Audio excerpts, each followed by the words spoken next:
पहा नवीन एपिसोड्स एकदम add free.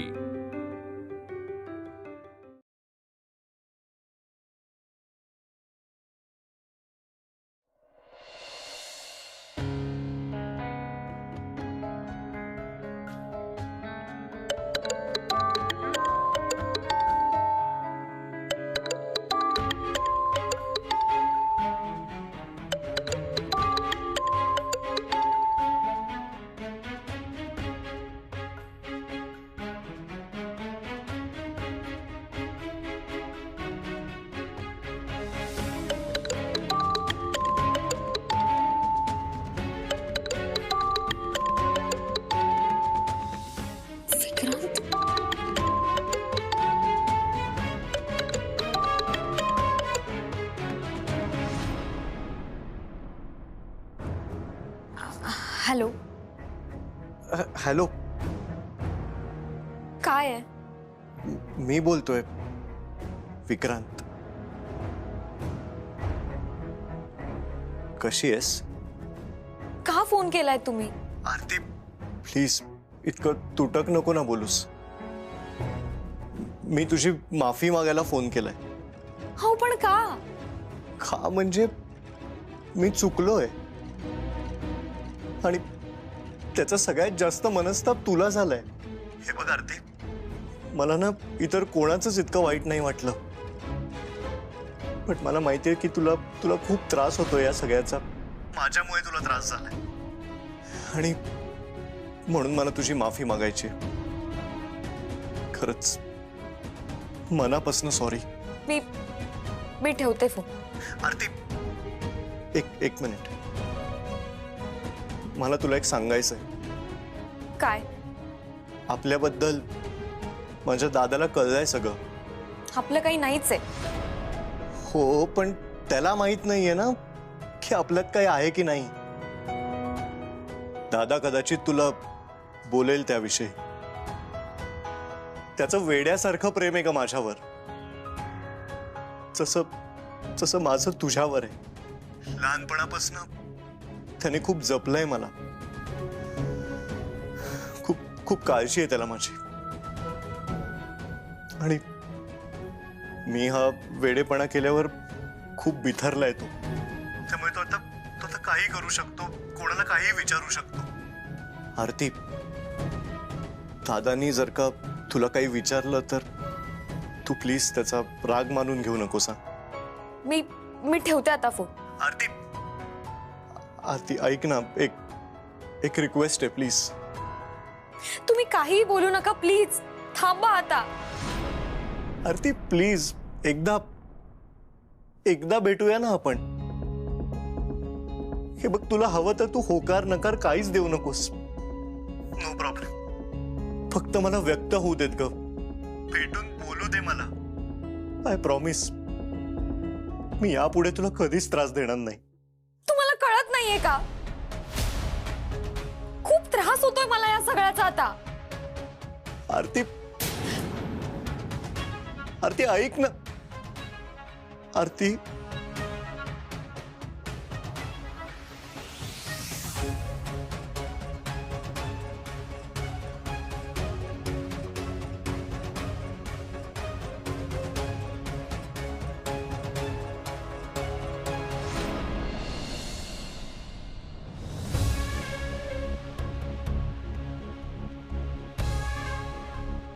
काय रे, काय झालं? हाँ सर, सर या फाइल्स तुम्ही जे अमूल्य मॅडमला काम दिले ना, त्या कामाच्या या फाइल्स सर या तुमच्या गाडीत ठेवून देऊ का? नाही म्हणजे चुकून अमूल्य मॅडमच्या हाती लागल्या, आपल्या स्टाफपैकी कोणी गाढवपणा केलं तर प्रॉब्लेम नको ना, म्हणून। ठीक आहे, ठेव। हाँ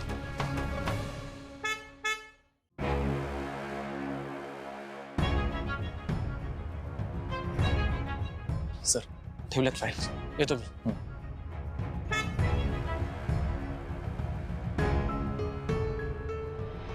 मी इथे काम करते ज्याचा मला पगार मिळतो।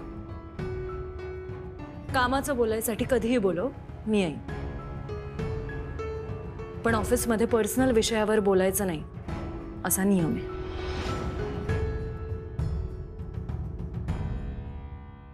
अमूल्य, मला बोलायचंय. कशाबद्दल? कामाबद्दल? सॉरी पण ऑफिसची वेळ संपली. आपण उद्या बोलूया ऑफिसच्या वेळेत. ऍक्च्युली कामाबद्दल नाहीये, पर्सनल बोलायचं. आपल्यात कुठे काही पर्सनल? मला विक्रांत बद्दल बोलायचंय. सॉरी पण त्या विषयावर मला काही बोलायचं नाही. पण मला बोलायचंय ना. काय बोलायचंय? तू विक्रांतशी बोललास? आद्या वहिनीशी बोललास? सगळ्या गोष्टीची नीट शहानिशा केलीयस? शांतपणे विचार केलायस? नाही तसं असेल तर मग आपण ह्या विषयावर बोलू शकू. पण तू शांतपणे चर्चा करणार असशील तर आणि तरच. अजूनही ताईला दोष देण्यासाठी चर्चा होणार असेल तर मग सॉरी, मला या विषयावर बोलण्यात काही इंटरेस्ट नाही.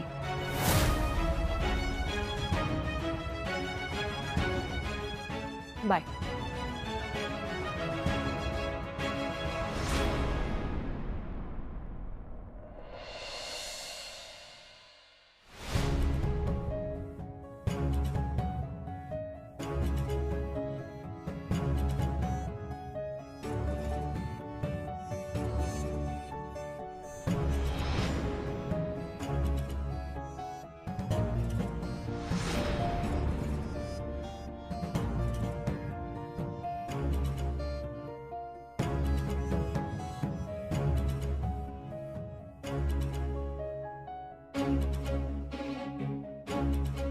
काय ग, एवढी का दचकलीस आणि अशी अंधारात का बसलीस?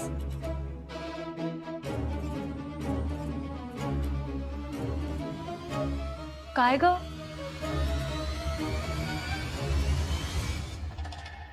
अगं ताप आहे तुला? तू कुणाला सांगितलं का नाही? आईला का नाही सांगितलंस? अगं हे बघ, तुझा फोन आहे ना, मी नंतर बघते, पण तू मला मेसेज करायचास ना, मला सांगायचं की तुला ताप आलाय म्हणून. किंवा मग अण्णांना येऊन पण किती वेळ झाला, अण्णा खालीच आहेत. तू कुणालाच काही कसं नाही सांगितलं?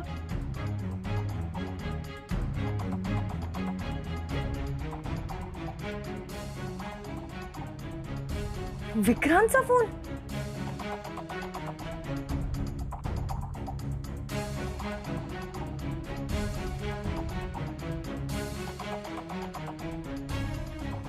विक्रांत आणि गौतमचे एवढे मिस कॉल्स? तू ह्या दोघांच्या कॉल्सचं टेन्शन घेतेस? ताई अगं तू नको एवढा विचार करू. तू शांत हो बरं. तू आहे ना, यांचं अजिबात टेन्शन घेऊ नकोस. मी आहे ना. तू थांब बरं, मी तुला आधी औषध देते. बरं झालं अण्णांनी प्रत्येक खोलीत मेडिसिन बॉक्स ठेवले. मला सांग, तू काही खाल्लंयस का?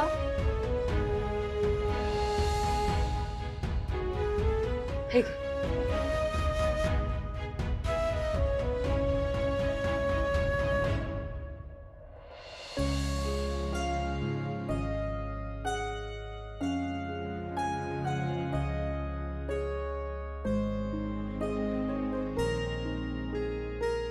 तू आता आराम कर, मी अण्णांना सांगते.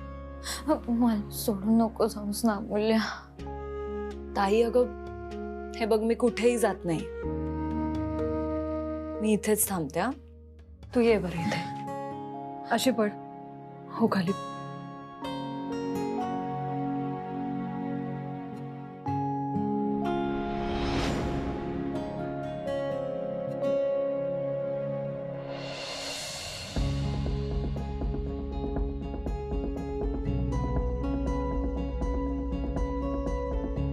ताई झोपले की मग करते विक्रांतला कॉल.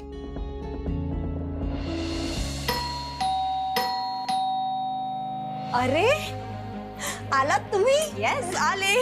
एक मिनिट आद्या. जावई बापू थांबा जरा. आई तुम्ही प्लीज मला सार्थक म्हणा.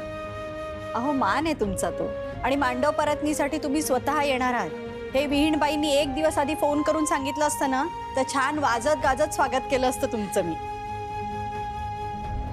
अगं आई, तो ऑलरेडी किती अवघडला ते तरी बघ.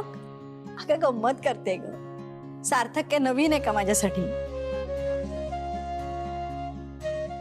हो ना, आणि मी पण लहानपणापासून येतेच आहे की इथे. हो तर बरं, मला आता ओवाळू दे तुम्हाला दोघांना. चंदू, औक्षणाचं ताट घेऊन ये रे. आणि माझी हौस म्हणून, नाही म्हणू नका.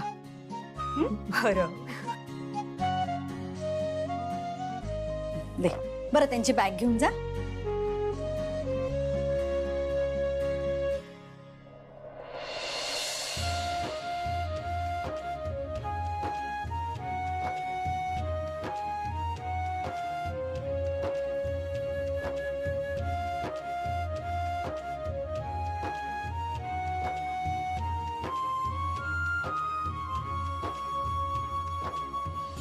या आता.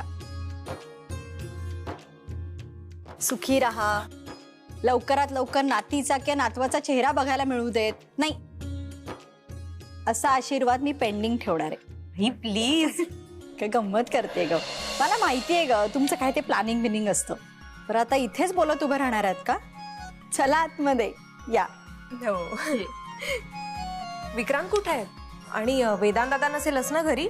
वेदांत बाहेर गेलाय कामासाठी, पण विक्रांत आहे घरातच. अच्छा, हो का? मी बोलवून आणते हा त्याला.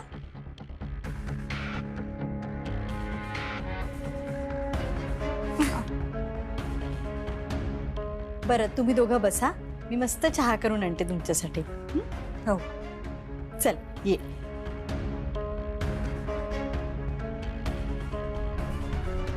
सार्थक प्लीज, तू तरी बोल सारिकाशी. माझ्या भावाची अवस्था काय, ती वागते कशी, प्लीज.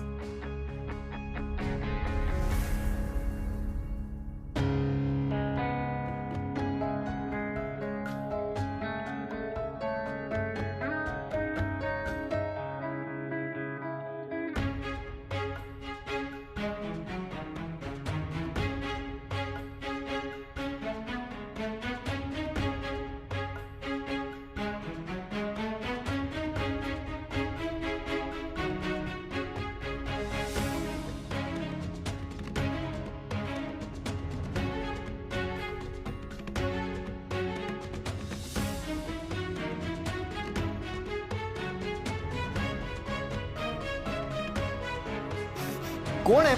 ओळख पाहू. काय पोरक्यापणा चाललाय हा? तू बिंदास माझ्या रूम मध्ये आलीच कशी? अरे असं काय करतोयस? आपण फ्रेंड्स आहोत ना. #Childhood friends. म्हणजे लहानपणापासून. लहान नाही होत आता आपण. आणि माझ्या रूम मध्ये तू डायरेक्ट येऊच कशी शकतेस? जरा हळू बोल. अरे दादा आणि वहिनी आले, ते काय कसला तरी परतनीचा कार्यक्रम आहे, त्यासाठी त्यांनी ऐकलं तर काय वाटेल त्यांना?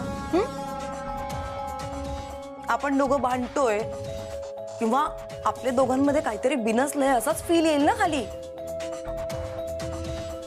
Oh my God. इनफॅक्ट त्यांना असं वाटू शकतं की मध्ये तू जो अटेम्प्ट केला होतास ना, तो तू माझ्यामुळे केला होतास. म्हणजे चोर सोडून जी मनापासून प्रेम करते तिलाच फाशी व्हायची. माझ्या लाईफशी तुझा काहीही संबंध नाहीये, कळलं?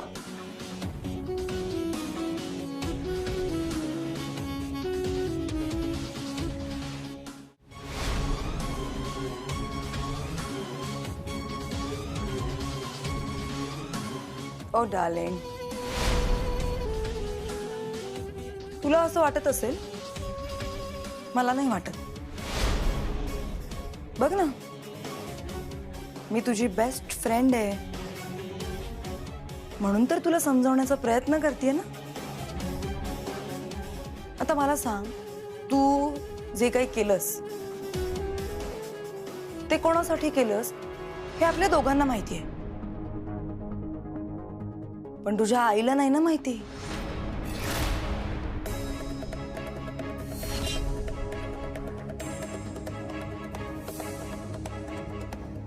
बघ, तुझी फ्रेंड आहे म्हणून मी तुला समजावते. आता तू असं ओरडलास तर तुझ्या आईला कळेल ना. त्यामुळे डोंट वरी, मी काहीच सांगणार नाही तुझ्या आईला. दुसरी कोणी असती ना तर आतापर्यंत अटक सुद्धा झाली असती. पण हॅशटॅग चिल, मी तसं काहीच करणार नाहीये. आता तूच ठरव, खरी मैत्रीण कोण, मी की त्या दोघी? एकीने तर ऑलरेडी तुझ्या दादाच्या ऑफिसमध्ये स्थान मिळवलंय तुझ्या बहिणीचा वापर करून, आणि दुसरी सतत फोन करून तुझे कान पोखरते. तू माझ्या पर्सनल लाईफ मध्ये ढवळाढवळ करू नको. माझी बहीण आलीये, मला तिला भेटायचंय. मी चेंज करून आलो, तोपर्यंत तू मला इथे दिसायला नकोयस.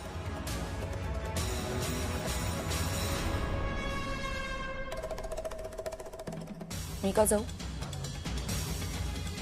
मी नाही जाणार, इथेच थांबणार.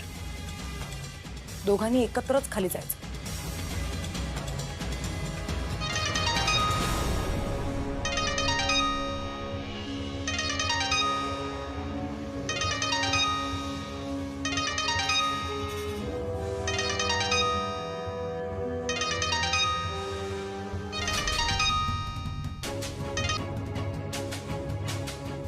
किती फोन करताय तुम्ही माझ्या बहिणीला? तुम्हाला एवढी साधी गोष्ट कळू नये की तिचं आता लग्न ठरलंय. तुमच्या जागी दुसरं कोणी असतं ना तर आतापर्यंत पोलीस कंप्लेंट केली असती. तुम्ही आद्या बहिणीचे भाऊ आहात म्हणून आम्हाला काही करता येत नाही, पण तुम्ही जरा तरी विचार करायला पाहिजे. हॅलो अमूल्य, काय झालंय? काय झालं? तुम्हाला माहितीये, तुमचा फोन आला की ताई घाबरते. कधीही फोन येईल ह्या भीतीने थरथरते ती. हे बघा, तिच्या मनावर खूप दडपण आलं. इतकं की ती आजारी पडली. आय एम सॉरी, पण काय झालंय तिला? तापाने फणफणतीये माझी बहीण. हे बघा, मी तुमच्या पाया पडते, प्लीज तिला फोन करू नका, प्लीज. हॅलो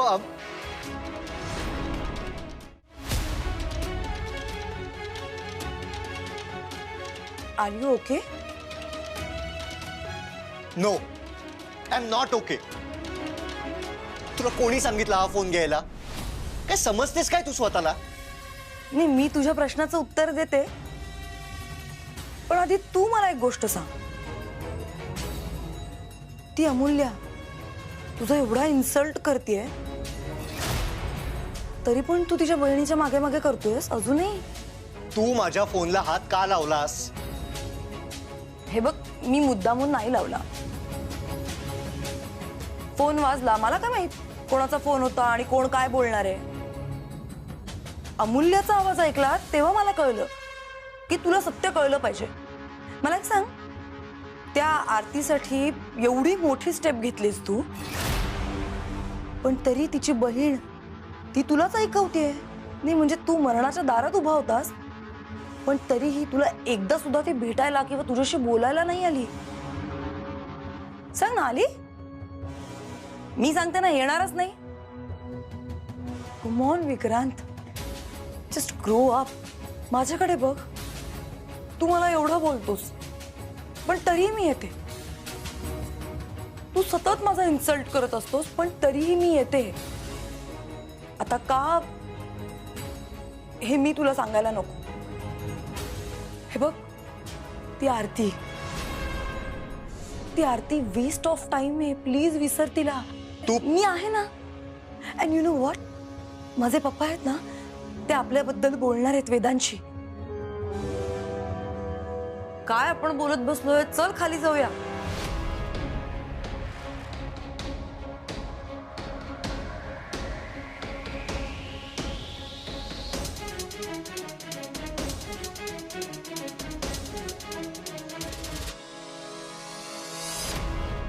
हो, दुपारपर्यंत बरी होती ती. गौतमचे बाबा आले, त्यानंतर सारिका आली. मग जी खोलीत गेली ना ती बाहेर आलीच नाही. मला आपलं वाटलं की डोळा लागला असेल, झोपली असेल थोडा वेळ. ही आल्यानंतर मला कळलं तापाने फणफणलीये ती. ठीक आहे सुमन, तुम्ही नका काळजी करू. हा अहो, घरात एक पूर्ण डॉक्टर, एक अर्धा डॉक्टर आहे. आमच्यावर विश्वास नाही का तुमचा? हा आणि मी चेक केलंय तिला, काही घाबरण्यासारखं काही नाही. आणि अमूल्यने तिला तापाची गोळी दिलेली आहे, उतरेल थोड्या वेळाने, ताप उतरेल तिचा, नका काळजी करू. पण असा अचानक कसा ताप आला?